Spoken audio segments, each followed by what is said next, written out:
This is actually so thin, it's like ridiculous. It's the world's slimmest book-style foldable. This phone is incredible from top to bottom on paper. This is now the best one. Welcome back to Re-Review, where we watch all the reviews so you don't have to. Today we're diving deep into the OPPO Find N5. This is actually so thin, it's like ridiculous. It's almost too thin, and it's really strong because something that they're showing here is how strong the whole hinge is. It only just fits a USB-C port. I'm not exaggerating. The inside of a USB-C port is 2.4 millimeters. Once you add in the structural housing, you get to about 4 millimeters. The OPPO Find N5 is 4.2 millimeters thick when unfolded. For comparison, this is the Find X5 and this is the Z Fold 6. Even when I unfold these two phones, you can definitely see how much thinner the OPPO Find N5 is. So folded, the N5 is 8.93 millimeters thin, and it also has a 6.6-inch display, which is really similar to like a regular style slab phone. So it's nice and easy to use this phone when it is closed. Folded, it really just feels like a normal phone. The Find N5 is using what's called their Cosmos ring here for the camera module, the design, and this is now 40% slimmer than the previous generation, and I like the silver we get around the frame here. Now the hinge feels excellent, it's really good, and look at how thin this phone is. Wow, the thinness is clearly a game changer, but it's not just about the looks. Let's talk about durability next. It's really strong because something that they're showing here is how strong the whole hinge is. OPPO proved what a tough nut the Find N5 is by dangling a 20-kilo weight off it. So I Find N5, proper, hard case. If you scuff its Nikes, it'll probably deck you.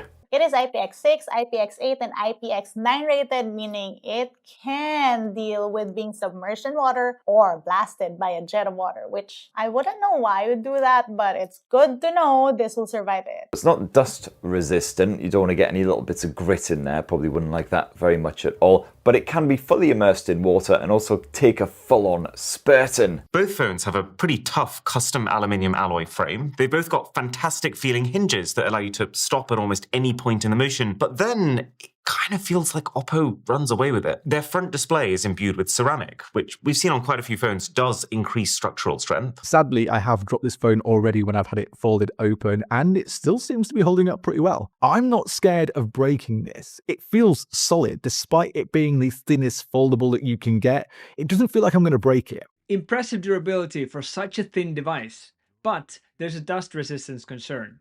Now let's move on to the display quality. And that folding display is the star of the show. It's huge. It's 8.1 inches, and it's easily my favorite folding display that I've used over the past couple of years. Guys, 8.12 inches. That's no joke. It's the largest display on any book-style foldable. And one of the big reasons is that it's barely got any reflections when you have this in direct sunlight. And the other big reason for that is the crease, or should I say lack of crease, because honestly, you can barely see that the crease even exists on this OPPO Find N5. OPPO's saying that the crease on this phone is 10% narrower and 50% shallower than the crease on their last phone, which was already great. It doesn't look that different to me, but it's clearly vastly superior to the Samsung, which you will notice every time you open the thing. Look at how this crease is, it's barely even there. In fact, it looks worse than what it really is. Let's compare that to another phone here. I have a Huawei Mate X6, and the X6 here, okay, this has quite a bit of a crease, and it's probably a little bit better than the Z Fold 6's crease, but it's very noticeable. I tested outdoors, and with a peak brightness of 2100 nits, even direct sunlight isn't an issue. The 1 to 120 Hz LTP or refresh rate makes everything feel incredibly smooth when viewing different content. Well, this screen isn't quite as bright as the external one, hits around 1400 nits on top brightness, but OPPO has slapped an anti-reflective film on top of that internal panel. And this actually proves just as effective as the Gorilla Glass armor, which you'll find stuck on the front end of the Samsung Galaxy S25 Ultra. The displays are top-notch, and that crease is nearly invisible.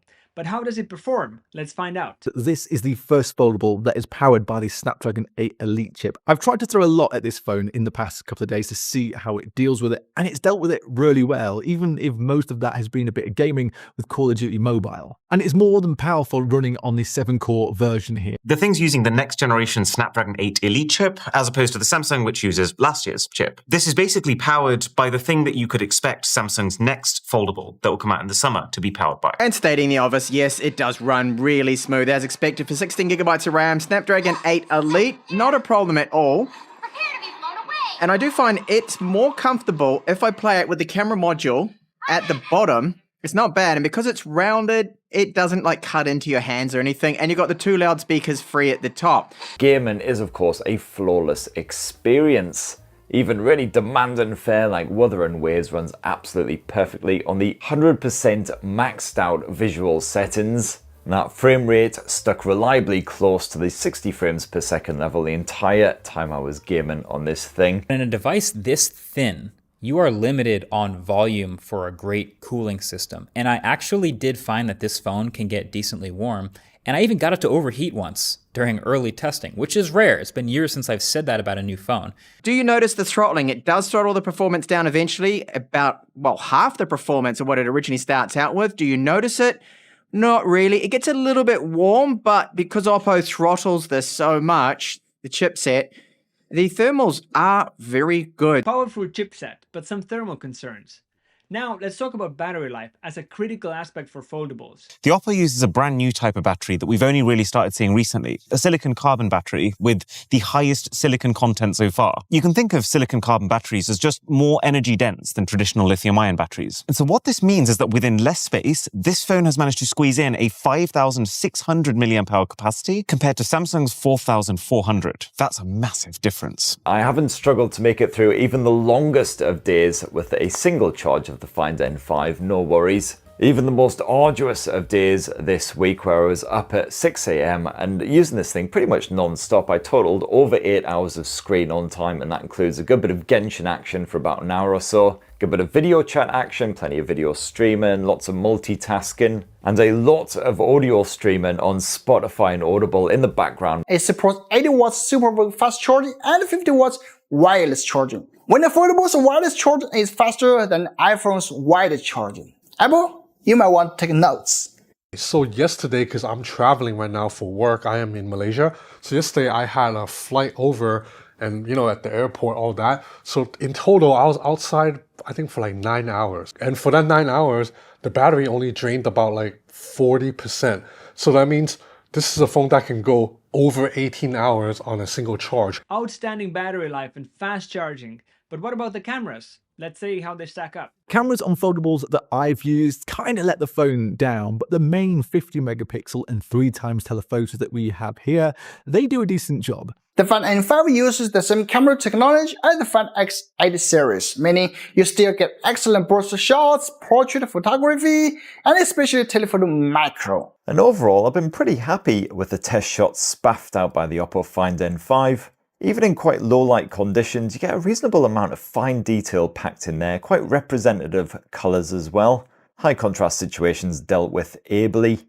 And unlike the recent Galaxy S25s, not much grain when there's high contrast or dim lighting either. The main camera is decent, but I do think Samsung has more true-to-life colors, and also it's just a bit more flattering. OPPO has this quite crunchy, contrasty look that I don't think is for everyone. The ultra-wide camera on OPPO is just bad. It's an 8 megapixel camera compared to Samsung's 12, and that is a massive resolution gap. OPPO's just doesn't even look fit for a 2025 phone. Very poor performance. This is not flagship level. I don't know what happened. Maybe they just couldn't fit in a good enough lens or sensor, but I'm not happy with the ultra-wide performance. It looks very muddy and just washed out photos. And OPPO also has better zoom. Both have 3x optical zoom, but OPPO's 3x optical zoom camera is 50 megapixel compared to Samsung's 10. And boy, you can tell. There is some more fake AI enhancement going on OPPO, but even just that aside, you can tell there's more information too. Mixed bag on cameras. The main and telephoto shine, but the ultra-wide disappoints.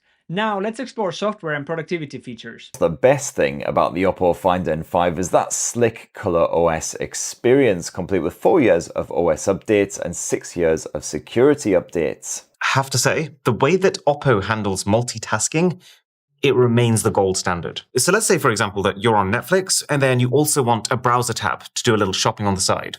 Bam. You can do both in their optimal aspect ratios, fully open at once. When it comes to foldables, everyone has split screen features, but OPPO takes a step further with boundless view. This time, it's even smaller. Now, all multitasking features are accessible by tapping the triple dot icon at the top of the screen. From there, you can open a second or third app, resize windows, and more. Everything is just one tap away. But it's the excellent boundless view experience which really opens up that internal display and makes multitasking on it an absolute piece of piss. Just tap the three dots at the top of an app in order to split the screen. There's other ways of doing it as well. You can open up another couple of apps side by side with this thing, but have most of them shunted off the display when you're not actively using them. OPPO has some impressive AI-powered document features. Just tap AI Assistant for documents and it can summarize, translate, so even my non-English speaking cameraman can follow the script. Polish text will continue writing where you left off. It's like ChatGPT, but embedded directly into your document workflow. Like, you can pull up any photo on this phone, click Enhance Clarity, boom. Straight up detail upgrade. And the thing's got this whole separate app called AI Studio, which is very cool and very strange. So you get a bunch of free credits when you buy the phone, and then you can spend those credits doing things like inserting yourself next to celebrities. It works. Basically just download OPPO's O+ Connect for Mac app, install that on your MacBook, and you can effortlessly share files to and from your phone with this Apple slab.